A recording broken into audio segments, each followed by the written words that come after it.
Dragi prieteni și toți care mă cunoașteți, după pagina mea de Facebook, YouTube și mai multe, vreau să vă spun din cauza COVID-ului 19, în situația care suntem, vă doresc multă sănătate și multe bucurii pe anul care vine, de sărbători.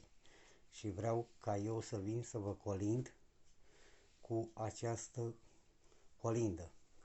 Aho, aho, copii și frați, stați puțin și mă ascultați. De la poale de Carpați au pornit de sărbători cete de colindători. Am venit cu plugușorul să vă arpăi tot ogorul.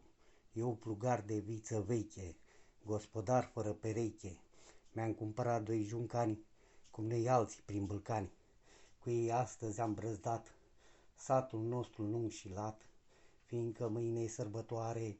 Astăzi la apus de soare am scos juncanii din brazdă și am pornit din casă în casă să urez ca noul an să vă aducă flori și bani, să aveți grâne și bucate, să trăiți în libertate, să dispară sărăcia, cearta, ura și mânia, să ieșiți la vară în luncă, să ascultați cu cum cântă, să munciți în voieșie, dragoste și omenie.